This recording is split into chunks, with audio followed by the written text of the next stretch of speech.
जब प्रेम की सबसे बड़ी कहानी खत्म हो गई तो मानो वक्त ही थम गया।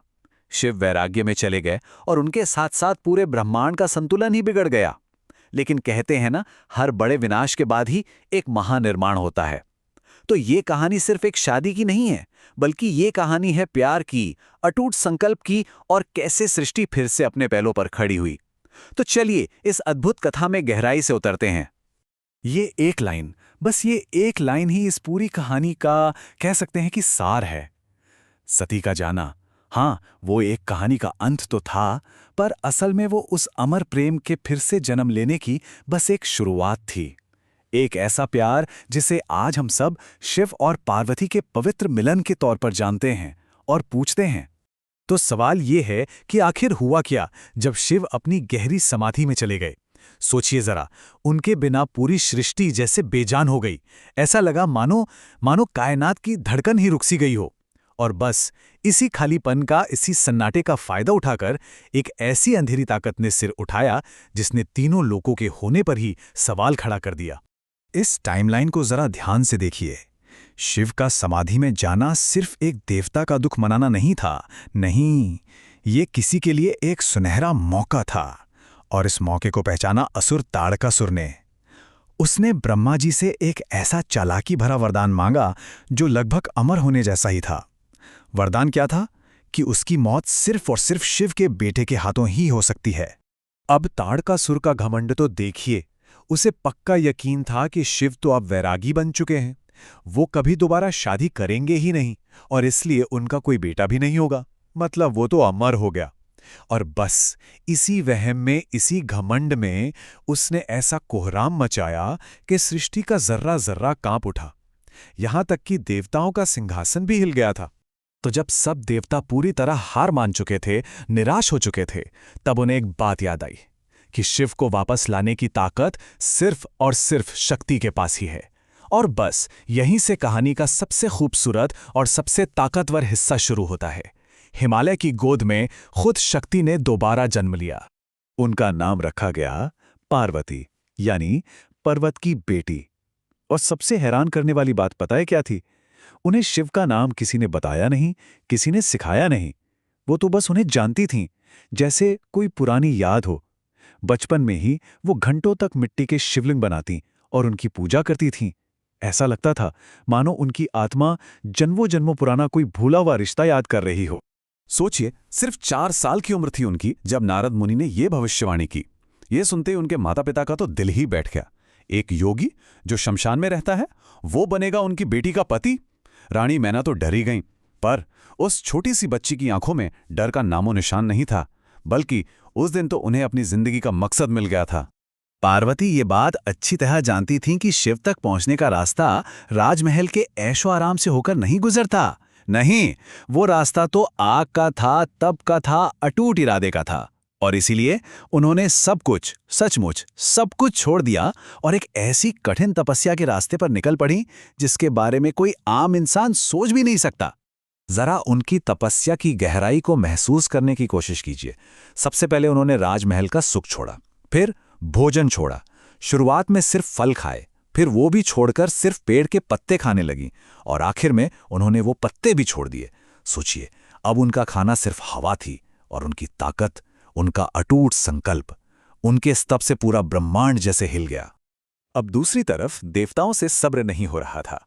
उन्होंने सोचा कि कोई शॉर्टकट लिया जाए और प्रेम के देवता कामदेव को शिव का ध्यान तोड़ने के लिए भेज दिया। पर यह उनकी भूल थी। अरे भाई, जो खुद प्रेम का सागर हो, उसे कोई क्या मोह में डालेगा।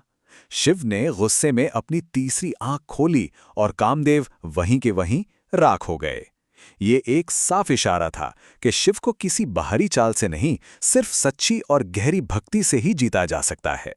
पार्वती के तप में इतनी शक्ति थी कि आखिरकार उस महायोगी का ध्यान टूट ही गया।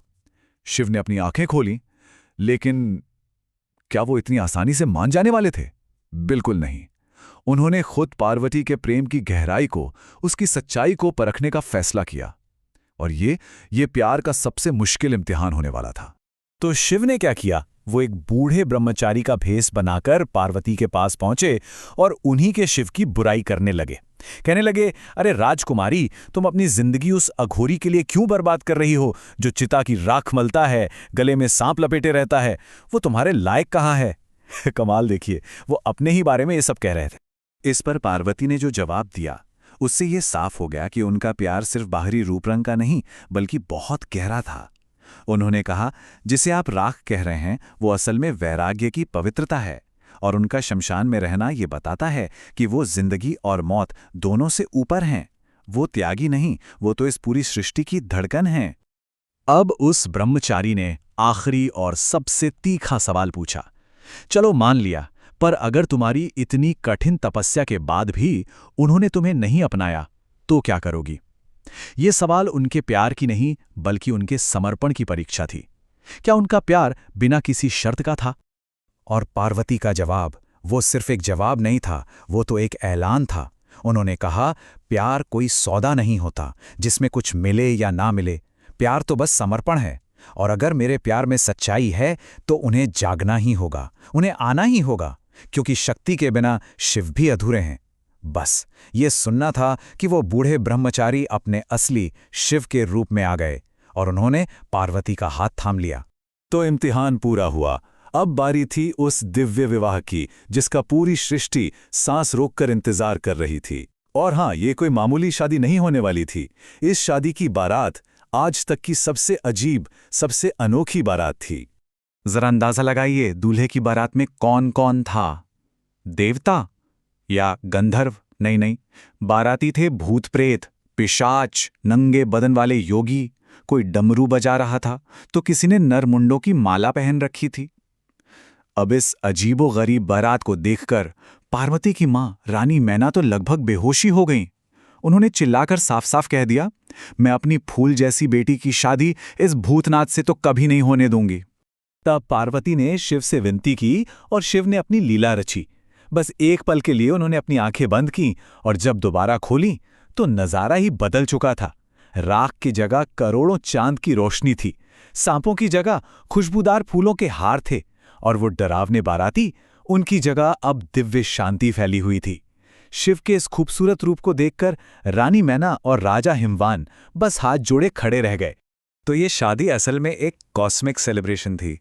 सोचिए, जहां खुद सृष्टि को बनाने वाले ब्रह्मा जी पंडित थे और सृष्टि को चलाने वाले विष्णु जी कन्यादान कर रहे थे। इस मिलन ने सिर्फ दो शरीरों को नहीं मिलाया, बल्कि चेतना और ऊर्जा को एक कर दिया। ब्रह्मांड का जो बिगड़ा हुआ बैलेंस था वो फिर से ठीक हो गया, और हाँ, ताड़कासुर के अंत का रास्ता भी खुल गया। लेकिन कहानी यहीं खत्म नहीं होती। जश्न के बाद कैलाश की खामोशी में इस मिलन का असली मतलब, इसका गहरा राज सामने आया। ये सिर्फ एक कहानी नहीं है, ये तो हमारे वजूद की सबसे बड़ी सच्चाई का पर्दाफाश है। कैलाश पर्वत की उसी शांति में पार्वती ने शिव से एक बहुत ही सरल सा सवाल पूछा। उन्होंने पूछा, स्वामी, आप कौन हैं? मैं कौन हूं? और हमारा ये जो मिलन हुआ है, इसका असल मतलब क्या है? और बस इसी एक सवाल से वो बातें शुरू हुईं जिनसे तंत्र और योग के सबसे गहरे राज दुनिया के सामने आए। तब शिव ने समझाया कि वो दोनों अलग हैं ही नहीं। शिव परम चेतना है, एकदम शांत, स्थिर, ज्ञान का महासागर। और पार्वती वो आदि शक्ति हैं, यानी गति, ऊर्जा, क्रिएशन की लहर। सोचिए, चेतना के बिना ऊर्जा अंधी है, उसे दिशा नहीं पता, और ऊर्जा के बिना चेतना कुछ कर नहीं सकती, वो निष्क्रिय है। एक के बिना दूसरा अधूरा है, असल में उसका कोई वजूद ही नहीं है। और आखिर में शिव ने वो सबसे बड़ा ज्ञान दिया जो इस पूरी कहानी का निचोड़ है, कि शिव और शक्ति दो अलग अलग चीजें नहीं हैं, बल्कि एक ही सच के दो पहलू हैं।